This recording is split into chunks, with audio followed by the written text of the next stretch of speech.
ils appartiennent tous deux à la même église. C'est l'église de Jérusalem. Une église qui est en train de vivre un réveil important. Il y a une puissante action de l'esprit au sein de cette assemblée. Et ces deux hommes en font partie. On pourrait dire également que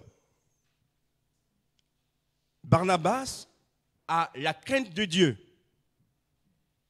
C'est le fait de respecter Dieu, de l'honorer, de le vénérer.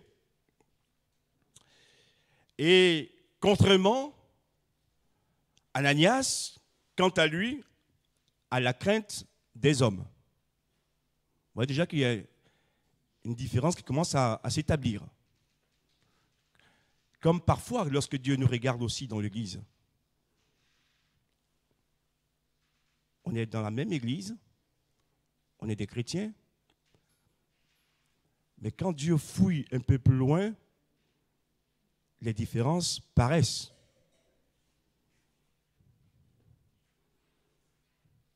C'est comme l'histoire du livret et du blé. Mais au départ, tous les deux ont fait la même expérience de conversion. Tous les deux ont reçu l'Esprit de Dieu en eux. Mais au fil des années, on va voir que, même étant assis dans la même église, l'un et l'autre sont différents.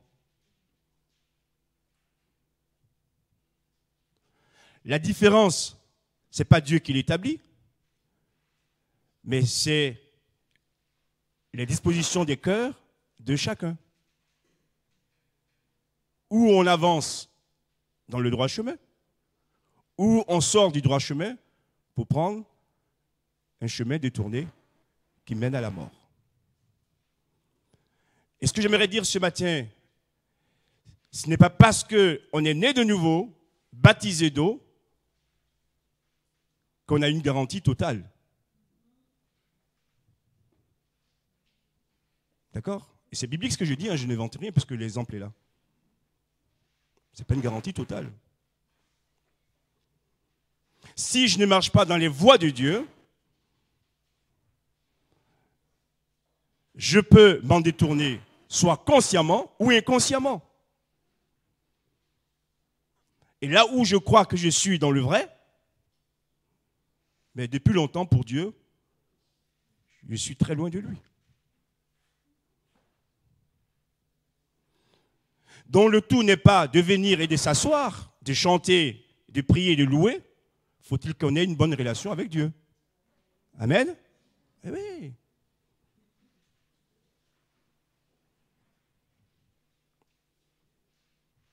Et ma relation, c'est moi qui la bâtis.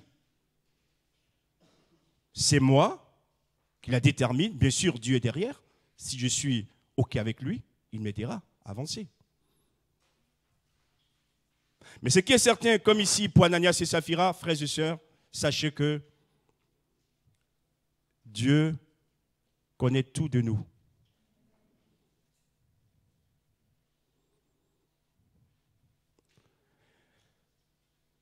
Est-ce que nous avons la crainte de Dieu ou la crainte des hommes?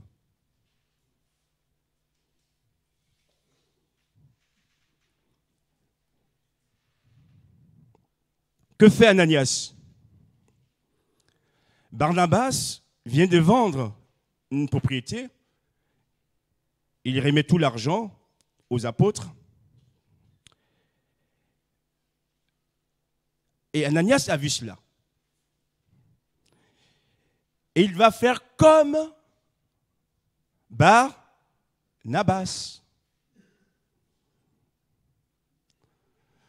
Vous avez des chrétiens aussi dans l'église. Quand je ne dis pas d'église, c'est l'église en général, pas forcément d'Axe, qui font comme les autres ou qui veulent faire comme les autres. C'est très bien de vouloir prendre l'exemple de Barnabas et de faire quelque chose pour la gloire de Dieu. Mais vous allez voir que, au fond, Ananias voulait une célébrité qui n'en était pas une. C'était que de l'apparence.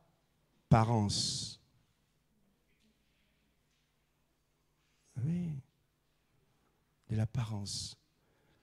Les chrétiens apparents, ou les chrétiens d'apparence, ça existe aussi, hein? On fait comme les autres. On veut être comme les autres. Mais au fond, Dieu sait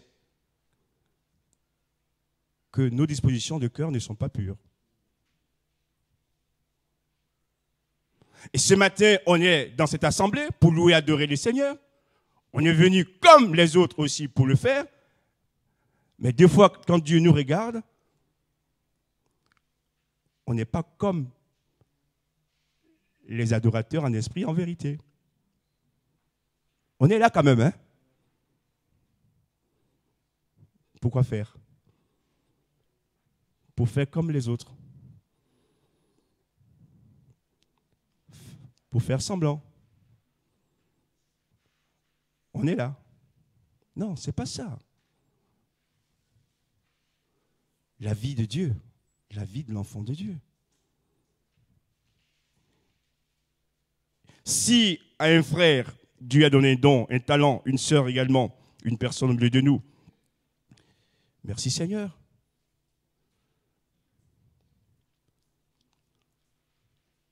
Si nous voulons imiter son exemple, restons à notre niveau, à nous.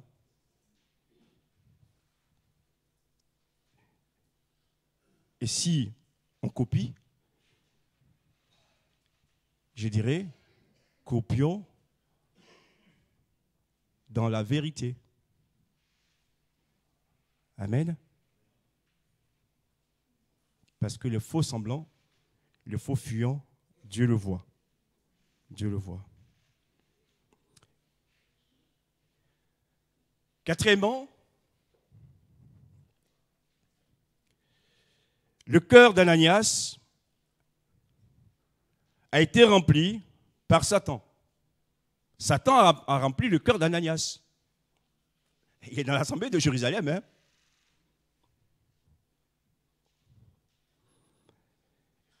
Et le cœur de Barnabas est rempli par le Saint-Esprit. Et on verra d'ailleurs que Pierre qui est là, qui parle aussi à son cœur rempli par le Saint-Esprit. Vous allez me poser la question, mais pasteur, comment Satan a-t-il pu remplir le cœur d'Ananias? Vous avez déjà prêché qu'un chrétien né de nouveau, qui oublie la parole de Dieu, ne peut jamais être possédé. Je l'ai dit. Encore moins possédé par les démons, encore moins être habité par Satan.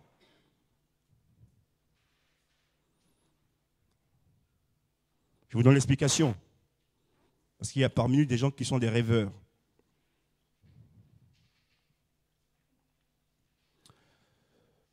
Pierre dit à Ananias, pourquoi? Qu'on pourrait aussi traduire, comment as-tu laissé Satan entrer dans ton cœur? Et la version Parole de vie dit ceci, pourquoi ou comment tu as ouvert ton cœur à Satan? Il est rentré parce qu'on a ouvert notre cœur. Voilà la différence. Donc si tu es chrétien, gloire à Dieu, mais que tu ne te maintiens pas dans les voies du Seigneur, progressivement tu ouvres ton cœur au diable. Et il peut y entrer. Ce n'est pas Dieu qui veut que Satan y entre ou les démons y entrent, mais c'est toi qui n'as pas pris les bonnes dispositions.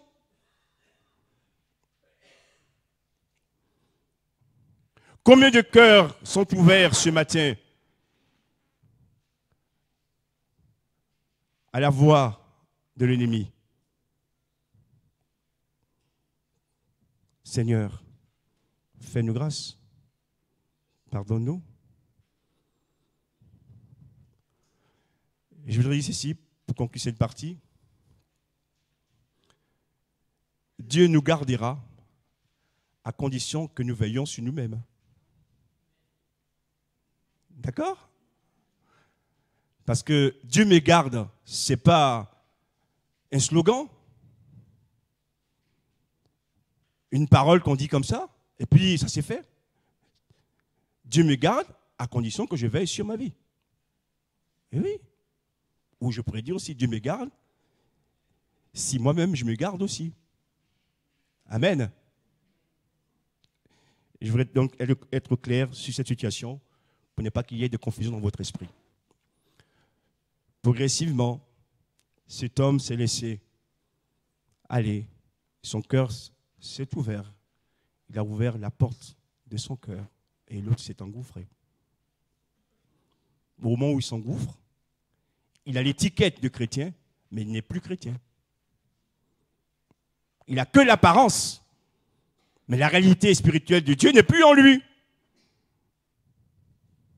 Et c'est pourquoi Dieu nous exhorte, frères et sœurs, à ne pas regarder aux apparences. Le monde ne fait que ça.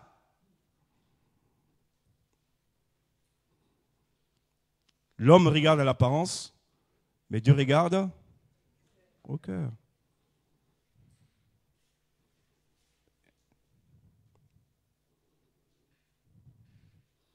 Cinquième point. Premièrement, ils sont tous les deux chrétiens. Deuxièmement, ils appartiennent à l'Église. Troisièmement, Barnabas, c'est la crainte de Dieu.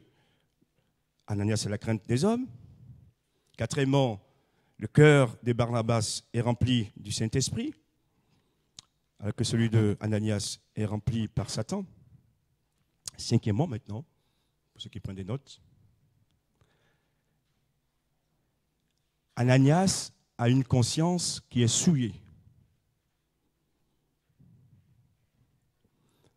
Là où la conscience de Barnabas est purifiée. Quand un chrétien a une conscience souillée, il n'est donc plus éclairé. Et il fait le mal et il croit faire le bien. Parce que la conscience est souillée et salie. Et il n'a même pas de crainte ni de remords. La vie est belle, quoi. Mais pour Dieu, la vie n'est pas belle du tout. Parce qu'il va intervenir par la suite. Alors je dirais ceci. Seigneur, purifie nos consciences.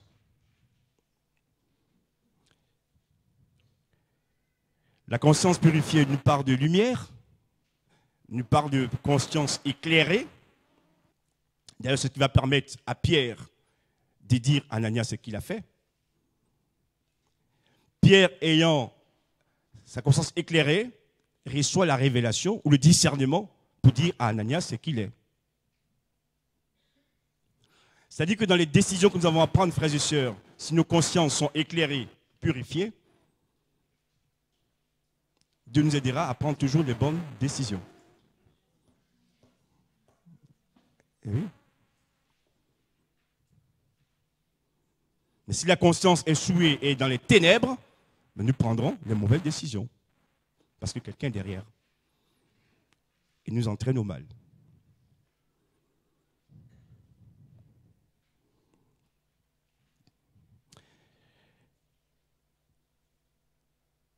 La conscience éclairée va aussi renforcer notre capacité de discernement. Des gens qui disent, Seigneur, donne-moi le don de discernement. C'est une prière que Dieu veut entendre. Mais elle passera aussi par la conscience. La révélation qui nous est communiquée par l'Esprit de Dieu va toucher notre esprit. Si notre esprit était enténébré, comment pouvons-nous comprendre ce que Dieu est en train de nous dire? Là aussi, Quelques-uns sont égarés. Ce matin, le Seigneur veut nous aider. Car son esprit peut encore purifier toutes nos consciences mortes. Amen. Pour nous aider à voir les choses comme voit Dieu, à sentir les choses comme Dieu les sent et à être pleinement dans la lumière. Voulons-nous, frères et sœurs, demeurer dans cette lumière de Dieu? Amen. Parce que nous sommes éclairés, on peut aussi éclairer les autres. Sixième point, Barnabas est intègre. Il est entier. Son oui, c'est oui. Son non, c'est non. Ce n'est pas oui, mais. Ben que non. Ben que oui. Et à côté, nous avons Ananias, qui est un menteur. Vous voyez la dégringolade.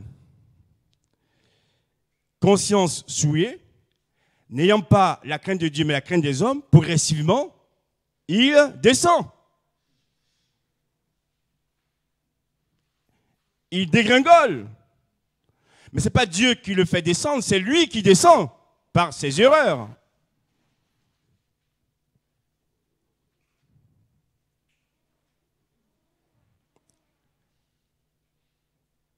Est-ce qu'il est conscient ou n'est pas conscient de ce qu'il fait? Je n'ai pas d'Ananias.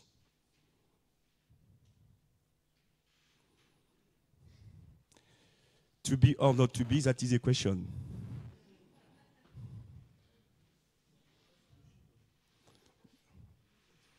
Je vous écoute.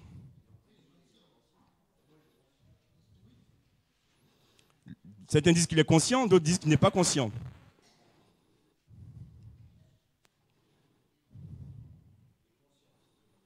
Comment?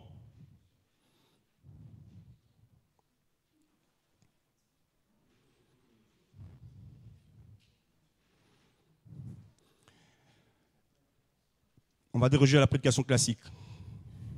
Je vous écoute. Qui dit qu'il est conscient? Vous dites pourquoi il est conscient. Celui qui dit qu'il n'est pas conscient dira pourquoi il n'est pas conscient.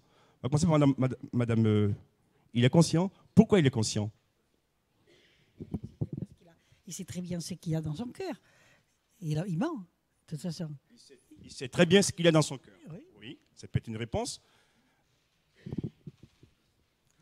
Je pense qu'il est conscient par rapport à la suite. Il y a le jugement qui tombe, quoi.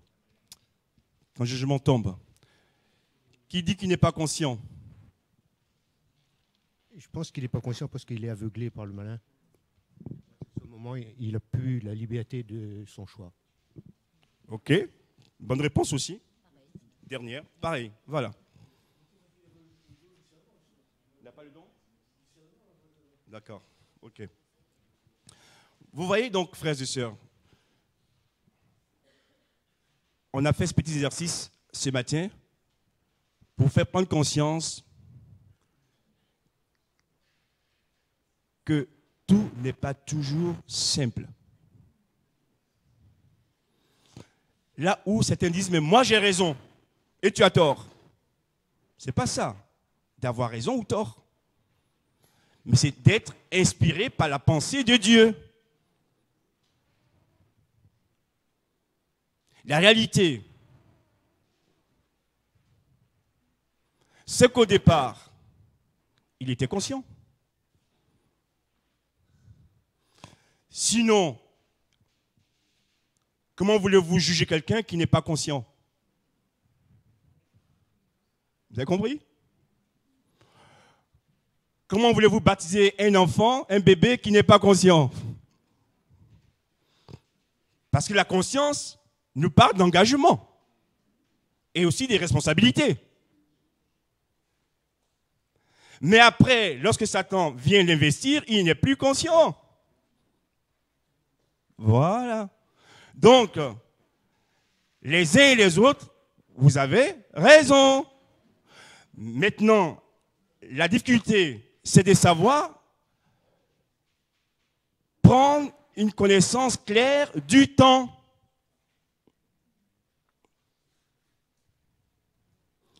Ceux qui parlent de conscience après, non, il n'est plus conscient.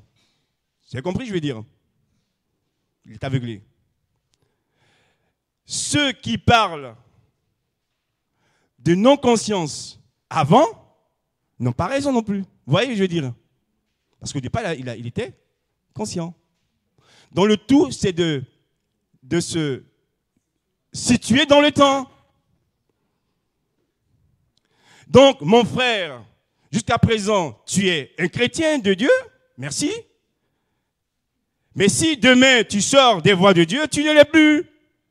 C'est le temps qui fait la différence. Vous voyez? Donc, tu peux donner des dons spirituels puissants. Si tu ne te maintiens pas dans la vérité, avec le temps, tu dévies. Et c'est aussi valable pour même une église. C'est le temps qui fait la différence. C'est la raison pour laquelle, ce n'était pas prévu, mais je le dis, puisque l'Esprit nous inspire aussi. À la fin, lorsque Dieu nous parlera, il dira ceci: bon et fidèle serviteur, entre dans la joie de ton. La fidélité part de quoi? Du temps. Vous avez compris? Ce n'est pas fidèle un jour, et pour toujours. C'est fidèle dans le temps. Que Dieu nous aide. À lui soit la gloire. Voilà. Mais celui qui s'est trompé de chemin peut aussi revenir. Quand il prend conscience, bien sûr. Des fois, le temps va nous aider à nous ressaisir, mais des fois, le temps passant, parce qu'on ne s'est pas repenti, les couches s'ajoutent. Et ça devient de plus en plus difficile.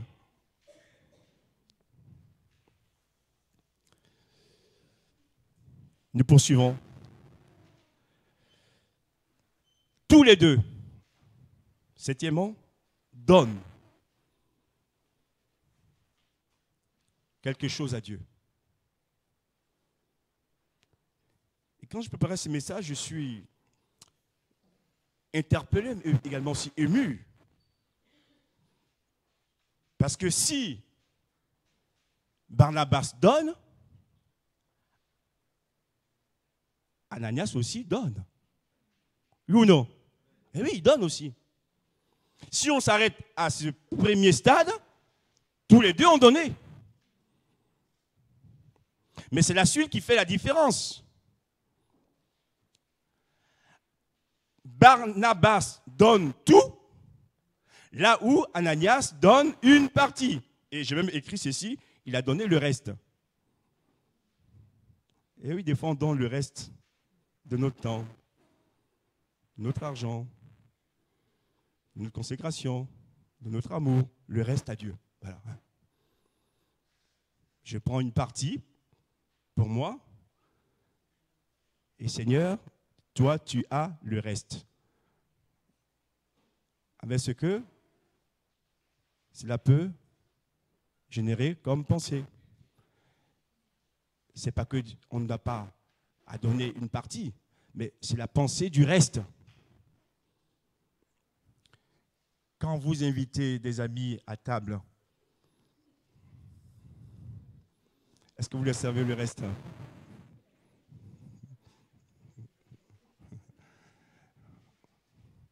Je le dis avec beaucoup d'humour, frères et sœurs, mais aussi avec beaucoup de tact. Si on ne le fait pas avec nos amis, encore moins faisons-le avec Dieu. D'accord? Que Dieu nous aide. Que Dieu nous aide.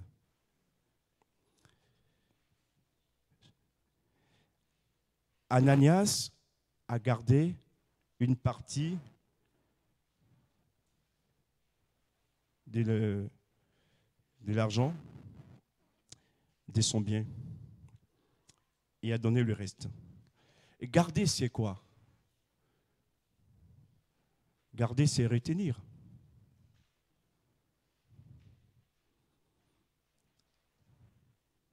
Vous m'avez compris, ce n'est pas de vous déposséder, de vous démunir pour devenir pauvre pour Dieu. Non, parce que je veux dire, mais la pensée est là quand même. S'il peut le faire, c'est qu'il a la capacité. Dieu ne nous oblige pas. D'ailleurs, vous avez vu le contexte, personne ne l'a obligé.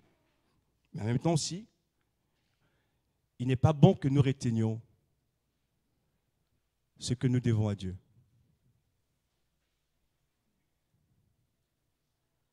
Des fois, on part du réveil. On veut voir de grandes choses. Mais derrière, on retient.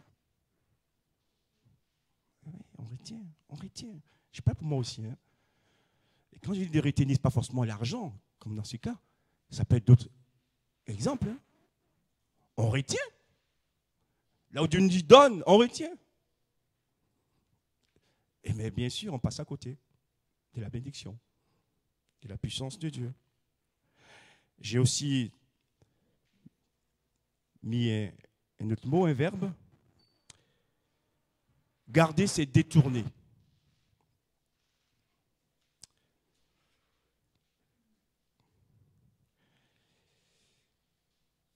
Et il n'y a pas que l'argent qu'on détourne, dans les banques, etc.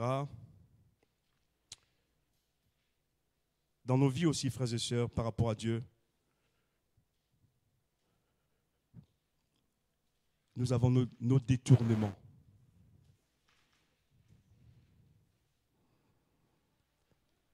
Et parfois, c'est pesant. C'est des liasses, des pensées, des actes, et c'est lourd. Et on veut avancer avec cette lourdeur. On ne peut pas avancer du tout. Ce matin, déposons nos détournements au pied de Jésus. Tout ce qu'on a retenu, tout ce qu'on a gardé, revenons à lui et disons Seigneur, comme le titre du message, Seigneur, je te donne tout. Amen. Je te donne tout, pas une partie, je te donne tout. Mais croyez-moi, frères et sœurs, là où on donne tout et on croit, Père, Dieu nous fait gagner. Alléluia. Dans le temps, dans la santé, dans les affaires, puisqu'il est en premier. Dans la puissance de la prière, de l'Esprit de Dieu. Puisqu'on le reconnaît comme Seigneur, il est alors là pour nous remplir et nous aider. Chasser nos craintes et nous aider à grandir. Ce matin, j'aimerais nous poser cette question à tous. Quel est le centre de nos intérêts? Avec le jeu de mots aussi, hein, est-ce qu'on garde pour faire fructifier nos intérêts personnels? Ou est-ce qu'on donne tout à Dieu pour que lui-même le fasse multiplier, fructifier? Je termine par ces paroles que Pierre pose à Ananias. Comment as-tu pu former dans ton cœur un tel projet?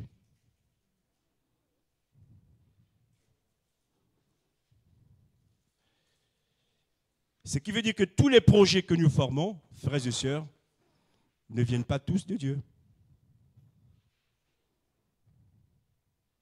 Donc, il va s'égarer. Il était conscient au départ. Et là, il s'est perdu lui-même. Quels sont nos projets pour Dieu aujourd'hui?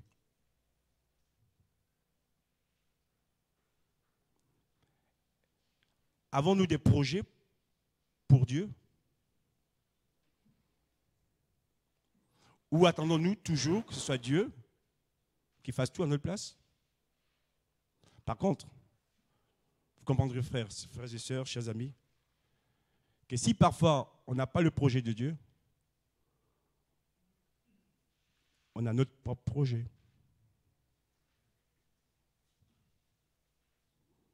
Et même la nuit, des fois, on y pense. Comment je vais faire pour réussir tel projet? Est-ce que Dieu est dans ton projet, mon frère et ma soeur?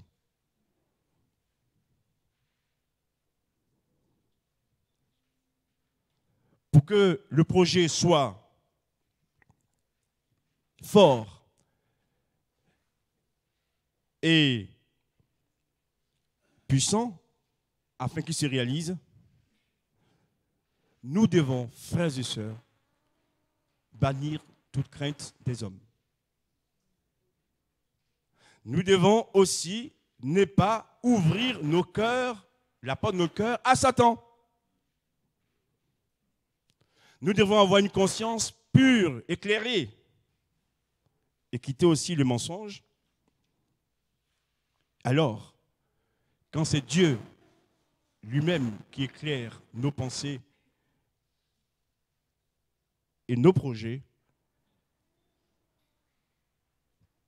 tous ces projets conçus par l'Esprit, même s'il y a des montagnes, des épreuves, se réaliseront toujours.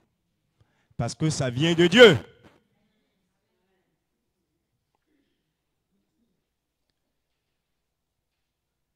Ananias, on n'entendra plus parler de lui par la suite. Barnabas, parce qu'il est dans le projet de Dieu, on parlera encore de lui. Il fera partie de la première équipe missionnaire à chapitre 13. Vous voyez que Dieu le conduit. L'autre, il a disparu du tableau, de l'écran. Comme Barnabas, donnons tout au Seigneur sans rien retenir, sans rien garder. Que son nom soit béni. Merci pour ta parole, pour cet enseignement. Nous louons ton nom, nous glorifions le nom de Jésus. Dans les domaines, nous avons fait des progrès, nous te disons gloire à toi. Les domaines, nous avons besoin encore de faire des progrès. Viens nous secourir, Seigneur, viens nous aider. Nous voulons élargir nos cœurs, élargir nos mains, élargir nos yeux, Seigneur. Être dans le plan de Dieu, vivre les projets de Dieu. Seigneur, merci de nous remplir de plus en plus de ton esprit pour que nous puissions accomplir tes œuvres sur cette terre. Au nom de Jésus, glorifie-toi au milieu de nous. Amen. Les annonces.